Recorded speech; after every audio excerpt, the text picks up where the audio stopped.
Thank you, Ken, for that kind introduction. To members of the Board of Trustees, to Dr. Michael Pillsbury, to our distinguished guests, and to all of you who, true to your mission in this place, think about the future in unconventional ways. It is an honor to be back at the Hudson Institute. For more than half a century, this institute has dedicated itself to advancing global security, prosperity, and freedom. And while Hudson's hometowns have changed over the years, one thing has been constant. You've always advanced that vital truth, that American leadership lights the way. And today, speaking of leadership, allow me to begin by bringing greetings from a great champion of American leadership at home and abroad. I bring greetings from the 45th President of the United States of America, President Donald Trump.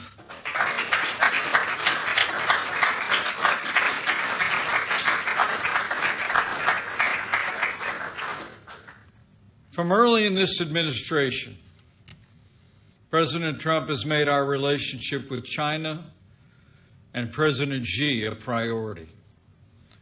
On April 6th of last year, President Trump welcomed President Xi to Mar-a-Lago. On November 8th of last year, President Trump traveled to Beijing, where China's leader welcomed him warmly.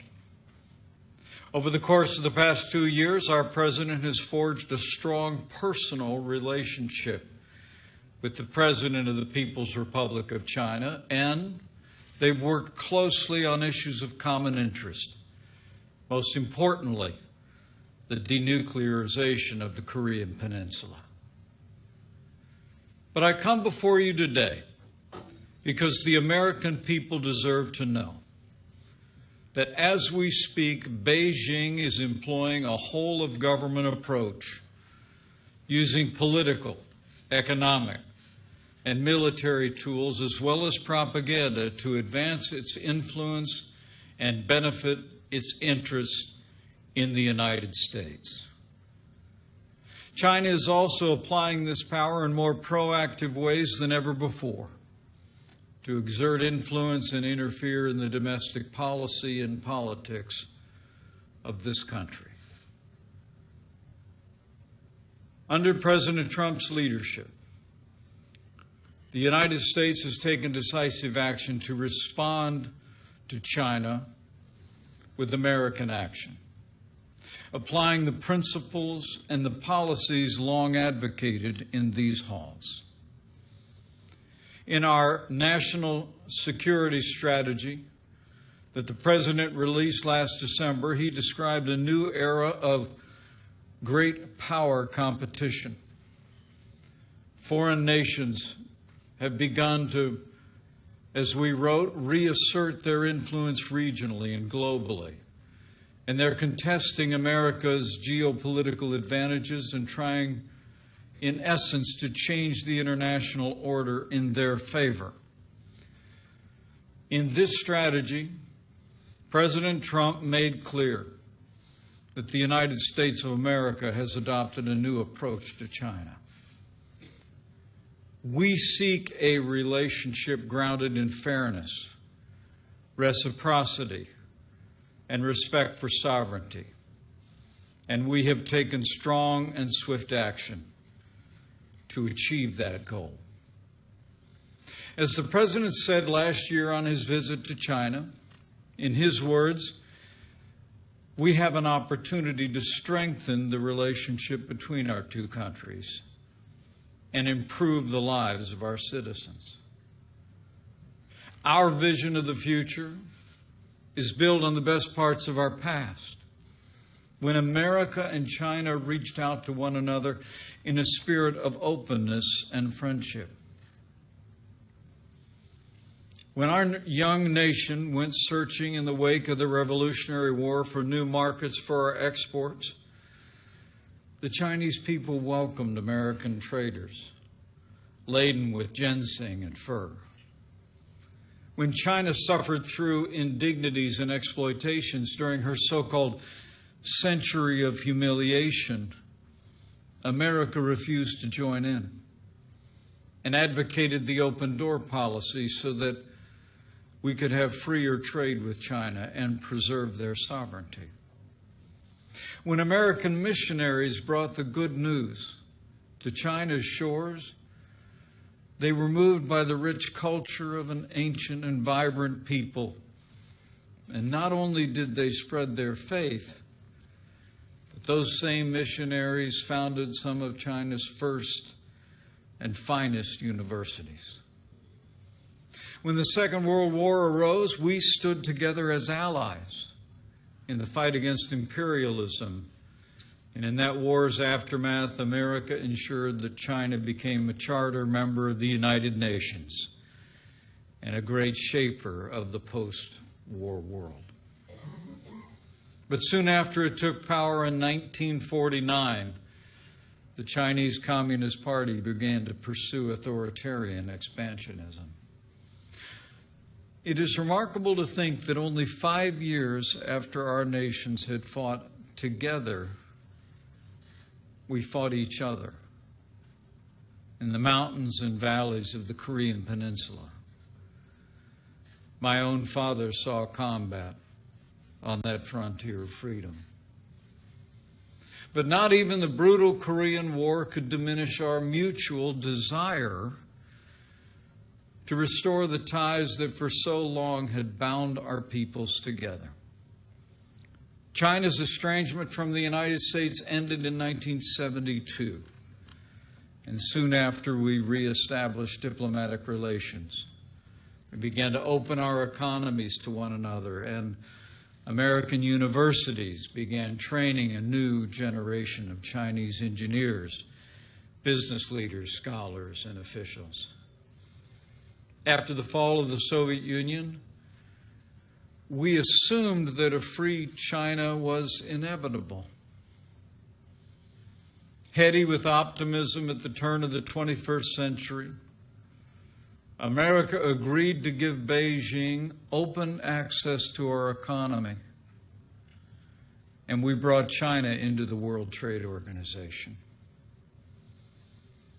Previous administrations made this choice in the hope that freedom in China would expand in all of its forms, not just economically, but politically, with a newfound respect for classical liberal principles, private property, personal liberty, religious freedom, the entire family of human rights. But that hope has gone unfulfilled. The dream of freedom remains distant for the Chinese people. And while Beijing still pays lip service to reform and opening, Deng Xiaoping's famous policy now rings hollow. Over the past 17 years, China's GDP has grown 9-fold. It's become the second largest economy in the world. Much of this success was driven by American investment in China. And the Chinese Communist Party has also used an arsenal of policies inconsistent with free and fair trade, including tariffs, quotas, currency manipulation, forced technology transfer, intellectual property theft, and industrial subsidies that are handed out like candy to foreign investment. These policies have built Beijing's manufacturing base at the expense of its competitors, especially the United States of America. China's actions have contributed to a trade deficit with the United States that last year ran to $375 billion, nearly half of our global trade deficit. As President Trump said just this week, in his words, we rebuilt China over the last 25 years. Now, through the Made in China 2025 plan, the Communist Party has set its sights on controlling 90% of the world's most advanced industries, including robotics, biotechnology, and artificial intelligence. To win the commanding heights of the 21st century economy, Beijing has directed its bureaucrats and businesses to obtain American intellectual property, the foundation of our economic leadership, by any means necessary. Beijing now requires many American businesses to hand over their trade secrets as the cost of doing business in China. It also coordinates and sponsors the acquisition of American firms to gain ownership of their creations. Worst of all, Chinese security agencies have masterminded the wholesale theft of American technology, including cutting-edge military blueprints. And using that stolen technology, the Chinese Communist Party is turning plowshares into swords on a massive scale. China now spends as much on its military as the rest of Asia combined. And Beijing has prioritized capabilities to erode America's military advantages on land, at sea, in the air, and in space. China wants nothing less than to push the United States of America from the Western Pacific and attempt to prevent us from coming to the aid of our allies. But they will fail.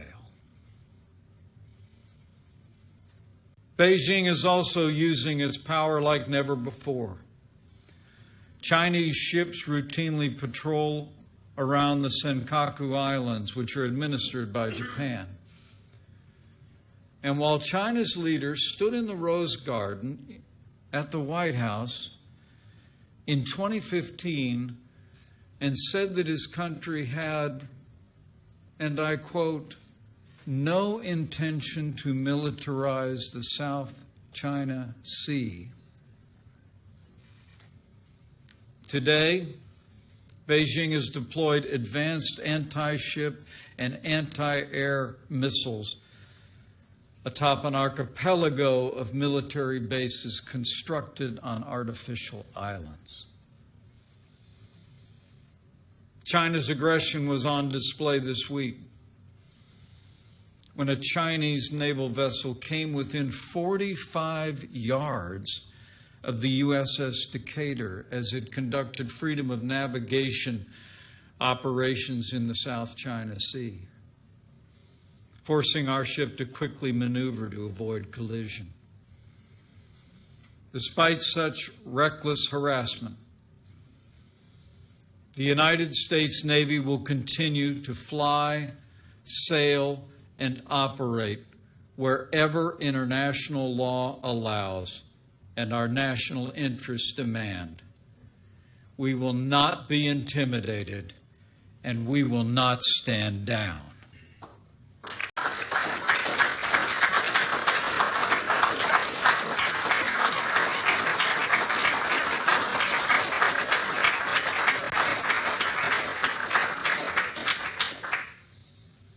America had hoped that economic liberalization would bring China into a greater partnership with us and with the world.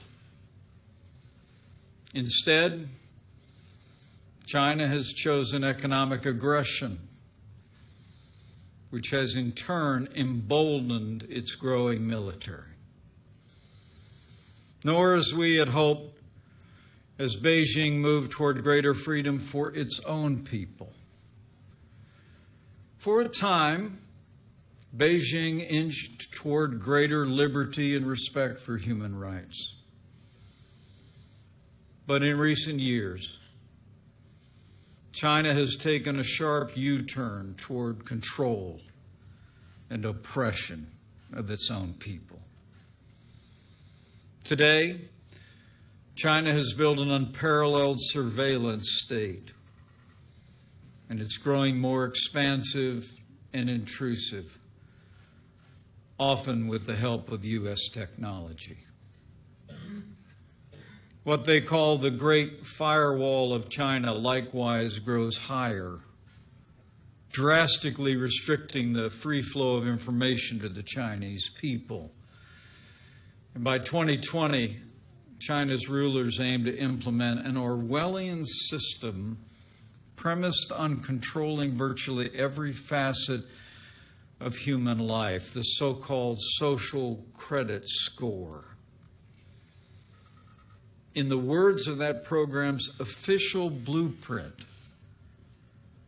it will allow the trustworthy to roam everywhere under heaven while making it hard for the discredited to take a single step. And when it comes to religious freedom, a new wave of persecution is crashing down on Chinese Christians, Buddhists, and Muslims. Last month, Beijing shut down one of China's largest underground churches. Across the country, authorities are tearing down crosses, burning Bibles, and imprisoning believers. And Beijing has now reached a deal with the Vatican that gives the avowedly atheist Communist Party a direct role in appointing Catholic bishops. For China's Christians, these are desperate times. Beijing is also cracking down on Buddhism. Over the past decade, more than 150 Tibetan Buddhist monks have lit themselves on fire to protest China's repression of their beliefs and their culture. And in Xinjiang, the Communist Party has imprisoned as many as 1 million Muslim Uyghurs in internment camps, where they endure brainwashing. Survivors of the camps have described their experience as a deliberate attempt by Beijing to strangle Uyghur culture and stamp out the Muslim faith. As history attests, though, a country that oppresses its own people rarely stops there. And Beijing also aims to extend its reach across the world. As Hudson's own Dr. Michael Pillsbury has written, China has opposed the actions and goals of the United States government. Indeed, China is building its own relationships with America's allies and enemies that contradict any peaceful or productive intentions of Beijing.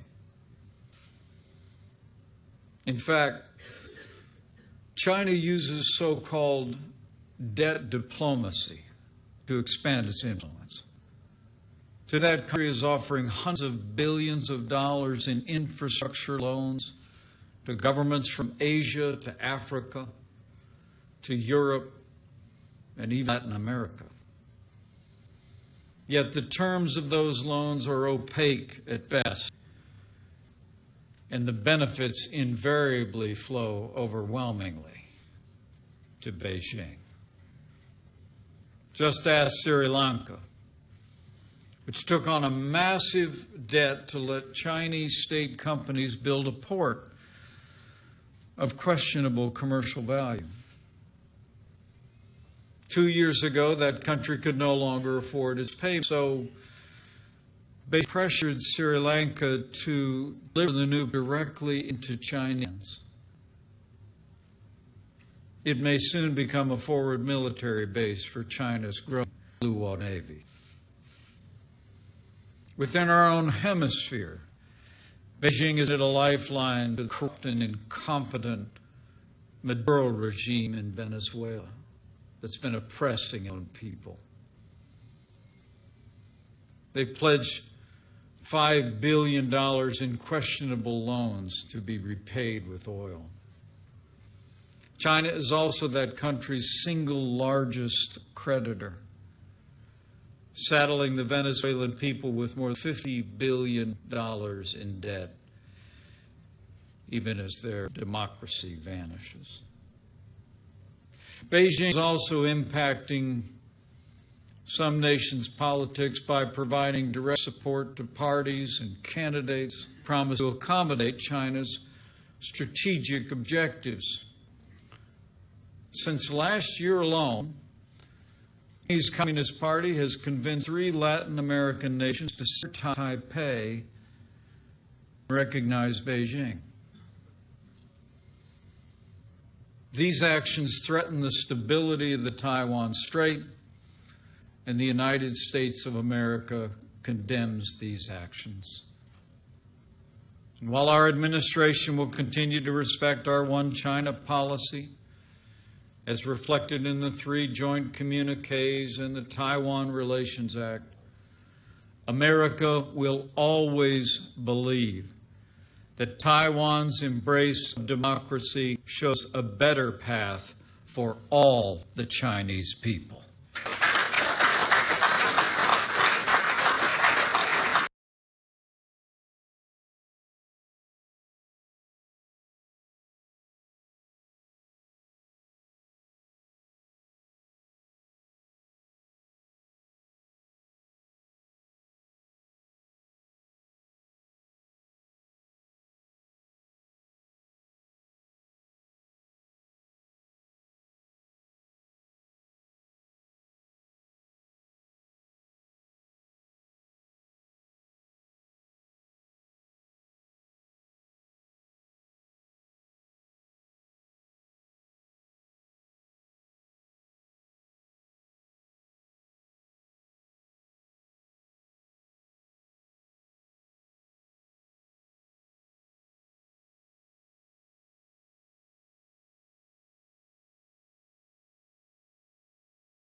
Now, these are only a few of the ways that China has sought to advance its strategic interests across the world with growing intensity and sophistication.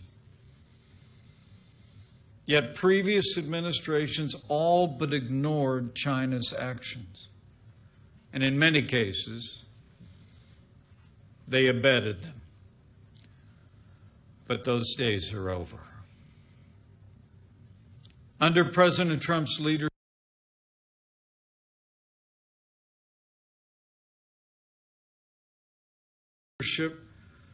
the United States of America has been defending our interests with renewed American strength. We've been making the strongest military in the history of the world stronger still. Earlier this year, President Trump signed into law the largest increase in our national defense since the days of Ronald Reagan. $716 billion to extend the strength of the American military to every domain. We're modernizing our nuclear arsenal. We're fielding and developing new cutting-edge fighters and bombers. We're building a new generation of aircraft carriers and warships. We're investing as never before in our armed forces. And this includes initiating the process to establish the United States Space Force to ensure our continued dominance in space, and we've taken action to authorize increased capability in the cyber world to build deterrence against our adversaries. At President Trump's direction, we're also implementing tariffs on $250 billion in Chinese goods, with the highest tariffs specifically targeting the advanced industries that Beijing is trying to capture and control. And as the President has also made clear, we will levy even more tariffs with the possibility of substantially more than doubling that number unless a fair and reciprocal trade deal is made.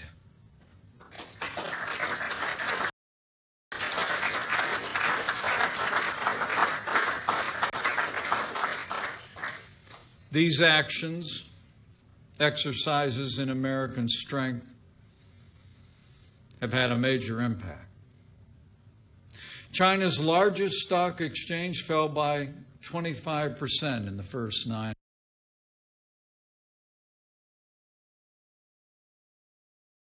months of this year, in large part because our administration has been standing strong against Beijing's trade practices.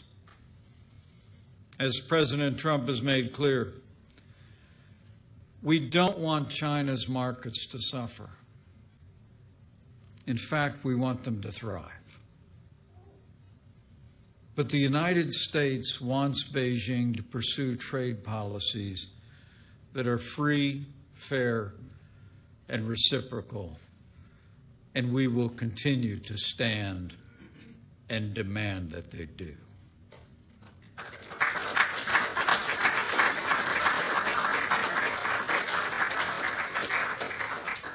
Sadly, China's rulers thus far have refused to take that path. The American people deserve to know. In response to the strong stand that President Trump has taken, Beijing is pursuing a comprehensive and coordinated campaign to undermine support of the President, our agenda,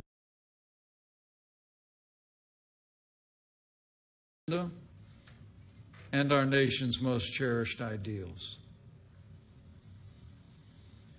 I want to tell you today what we know about China's actions here at home, some of which we've gleaned from intelligence assessments, some of which are publicly available, but all of which are fact. As I said before, as we speak, Beijing is employing a whole-of-government approach to advance its influence and benefit its interests. It's employing this power in more proactive and coercive ways to interfere in the domestic policies of this country and to interfere in the politics of the United States. The Chinese Communist Party is rewarding or coercing American businesses, movie studios, universities, think tanks, scholars, journalists, and local, state, and federal officials. And worst of all, China has initiated an unprecedented effort to influence American public opinion, the 2018 elections, and the environment leading into the 2020 presidential elections.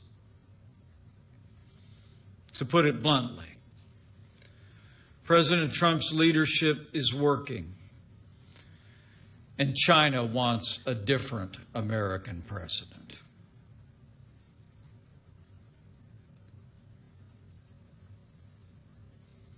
there can be no doubt. China is meddling in America's democracy. As President Trump said just last week, we have, in his words, found that China has been attempting to interfere in our upcoming midterm elections. Our intelligence community says that China is targeting U.S. state and local governments and officials to exploit any divisions between federal and local levels on policy. It's using wedge issues like trade tariffs to advance Beijing's political influence. In June, Beijing itself circulated a sensitive document entitled Propaganda and Censorship Notice. It laid out its strategy. It stated that China must, in their words, quote, strike accurately and carefully, splitting apart different domestic groups in the United States of America.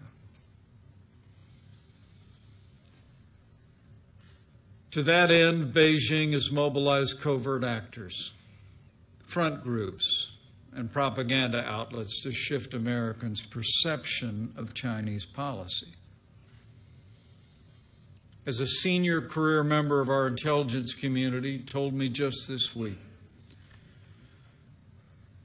what the Russians are doing pales in comparison to what China is doing across this country. And the American people deserve to know it.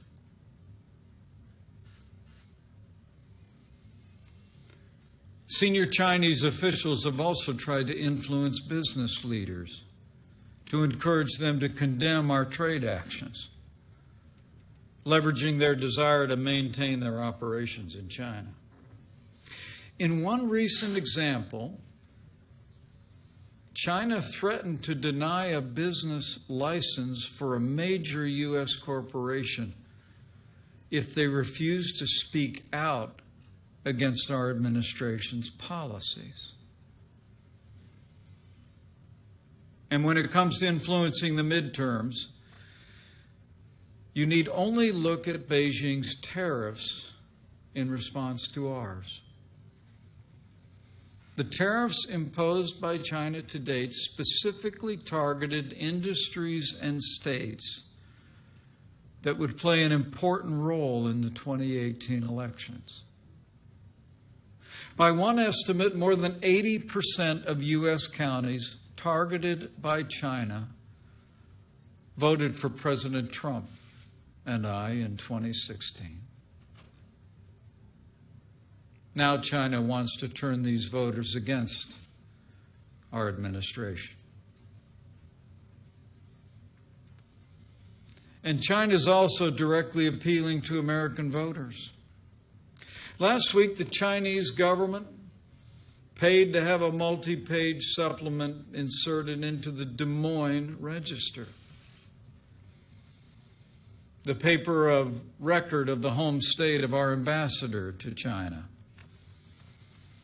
and a pivotal state in 2018 and 2020.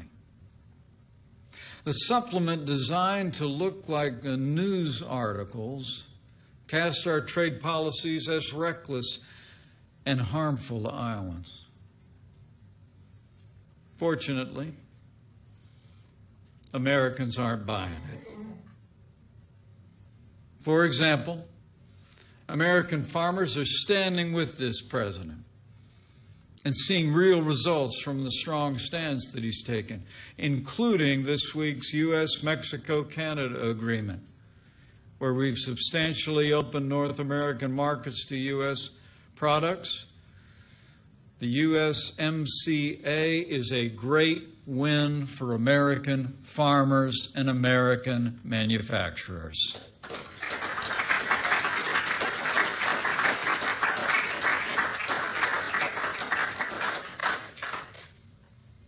But China's actions aren't focused solely on influencing our policies and politics. Beijing is also taking steps to exploit its economic leverage and the allure of their large marketplace to advance its influence over American businesses. Beijing now requires American joint ventures that operate in China to establish what they call party organizations within their company, giving the Communist Party a voice and perhaps a veto in hiring and investment decisions. Chinese authorities have also threatened U.S. companies that depict Taiwan as a distinct geographic entity, or that stray from Chinese policy on Tibet. Beijing compelled Delta Airlines to publicly apologize for not calling Taiwan a province of China on its website. And it pressured Marriott to fire a U.S. employee who merely liked a tweet about Tibet.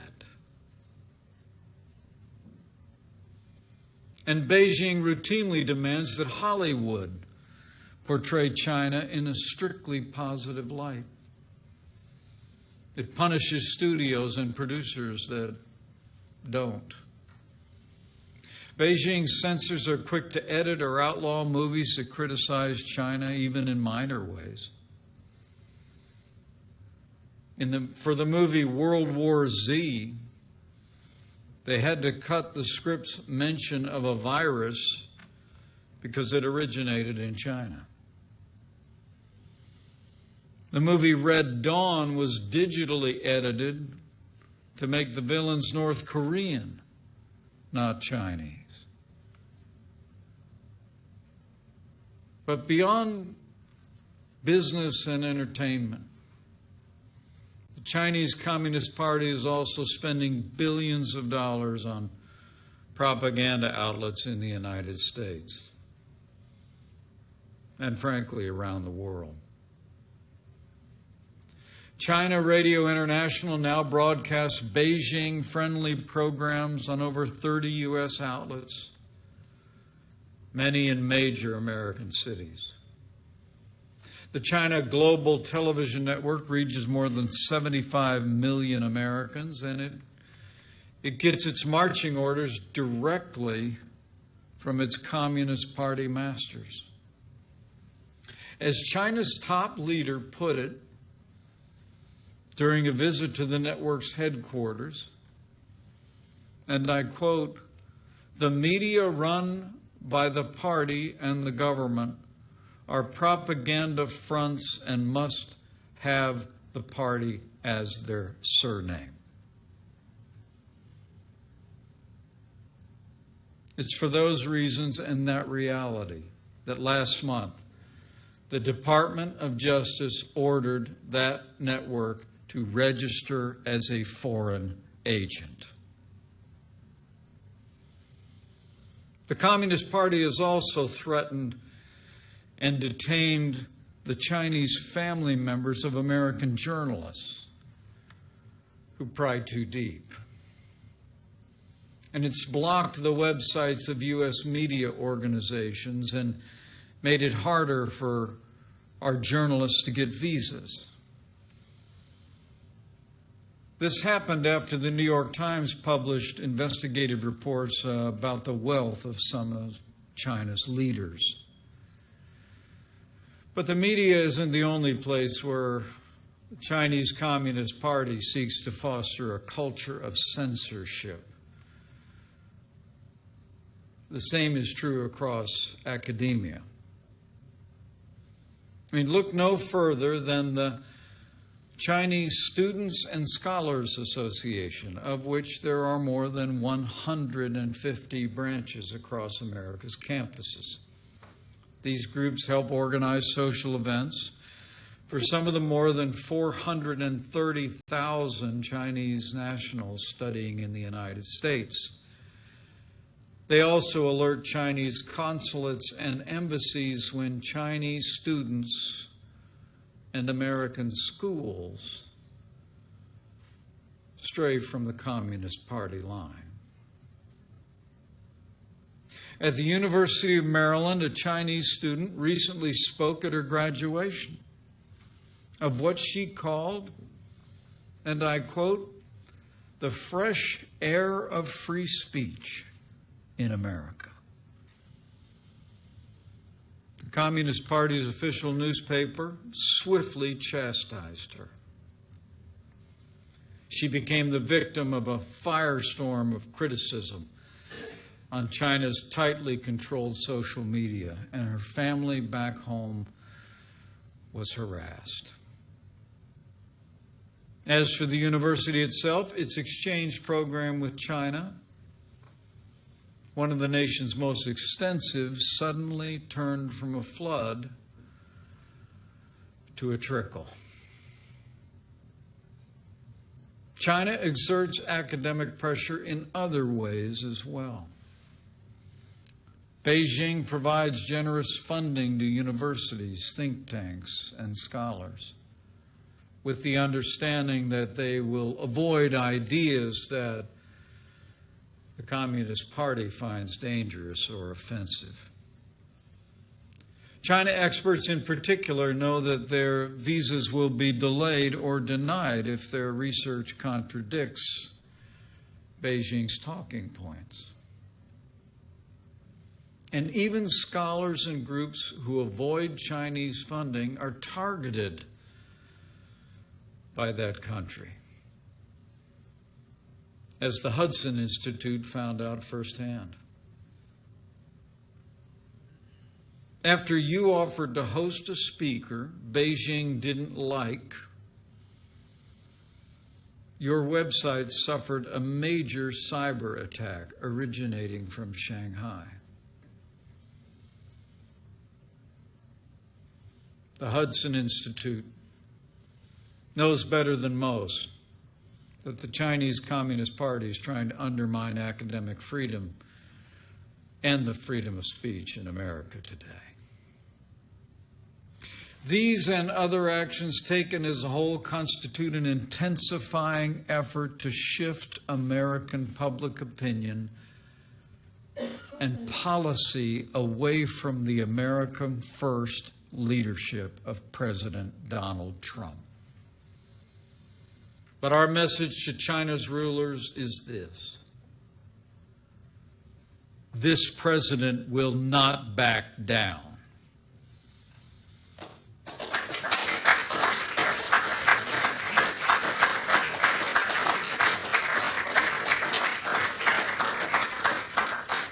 The American people will not be swayed, and we will continue to stand strong for our security and our economy, even as we hope for improved relations with Beijing. Our administration is going to continue to act decisively to protect America's interests, American jobs, and American security. As we rebuild our military, we will continue to assert American interests across the Indo-Pacific. As we respond to China's trade practices, we will continue to demand an economic relationship with China that is free, fair, and reciprocal. We will demand that Beijing break down its trade barriers, fulfill its obligations, fully open its economy, just as we have opened ours. We'll continue to take action against Beijing until the theft of American intellectual property ends once and for all. And we will continue to stand strong until Beijing stops the predatory practice of forced technology transfer. We will protect the private property interests of American enterprise.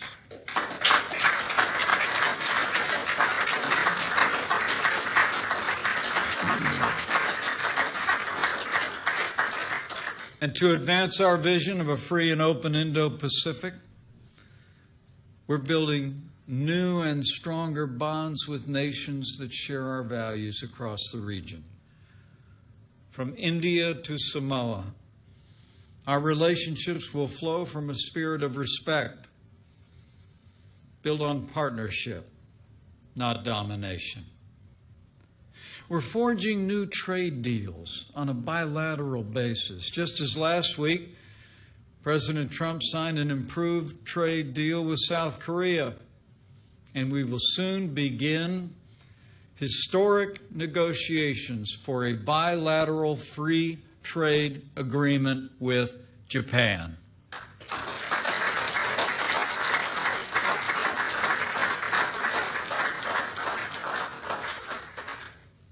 I'm also pleased to report that we're streamlining international development and finance programs. We'll be giving foreign nations a just and transparent alternative to China's debt trap diplomacy. In fact, this week, President Trump will sign the BUILD Act into law. Next month, it'll be my privilege to represent the United States in Singapore and Papua New Guinea at ASEAN and APEC. There, we will unveil new measures and programs to support a free and open Indo-Pacific. And on behalf of the President, I will deliver the message that America's commitment to the Indo-Pacific has never been stronger.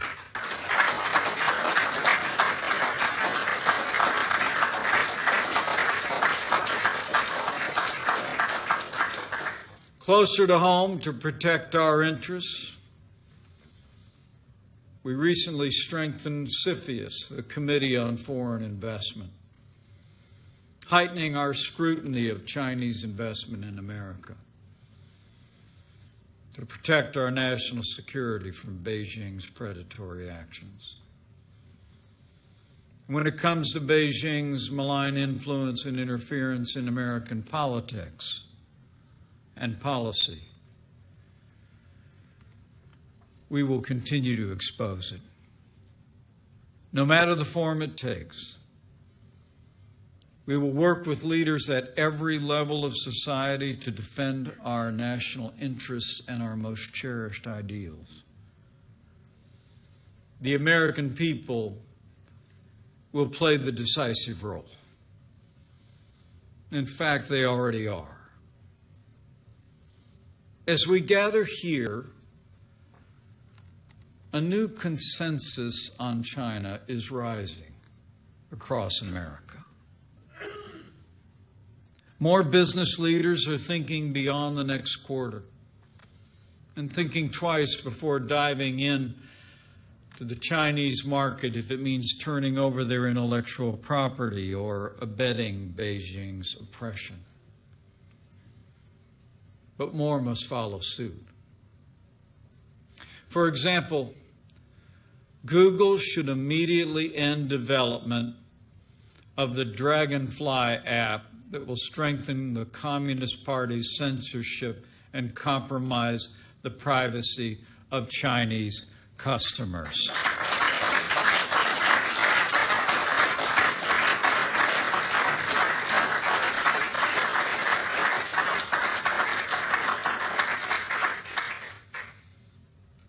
It's also great to see more journalists reporting the truth without fear or favor, digging deep to find where China is interfering in our society and why. And we hope that American and global news organizations will continue to join this effort on an increasing basis. More scholars are also speaking out forcefully and defending academic freedom, and more universities and think tanks are mustering the courage to turn away Beijing's easy money, recognizing that every dollar comes with a corresponding demand.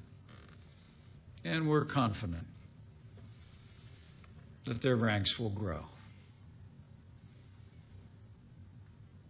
And across the nation,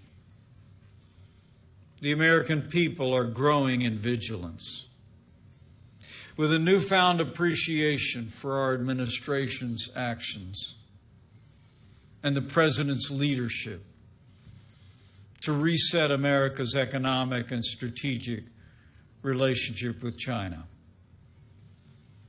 Americans stand strong behind a president that's putting America first. And under President Trump's leadership, I can assure you, America will stay the course. China should know that the American people and their elected officials in both parties are resolved. As our national security strategy states, we should remember that competition does not always mean hostility, nor does it have to. The President's made clear we want a constructive relationship with Beijing, where our prosperity and security grow together, not apart. While Beijing has been moving further away from this vision, China's rulers can still change course and return to the spirit of reform and opening that characterize the beginning of this relationship decades ago. The American people want nothing more, and the Chinese people deserve nothing less. The great Chinese storyteller, Lu Xun, often lamented that his country, and he wrote, has either looked down at foreigners as brutes or up to them as saints, but never as equals. Today, America is reaching out our hand to China. And we hope that soon Beijing will reach back with deeds, not words, and with renewed respect for America.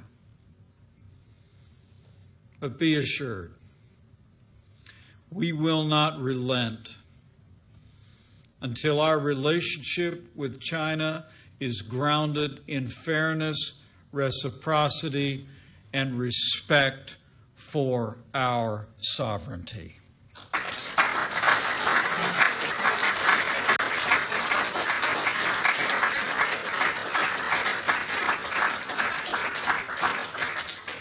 There's an ancient Chinese proverb that reads, "Men see only the present, but heaven sees the future." As we go forward, let us pursue a future of peace and prosperity with resolve and faith. Faith in President Trump's leadership and vision, and the relationship that he has forged with China's president.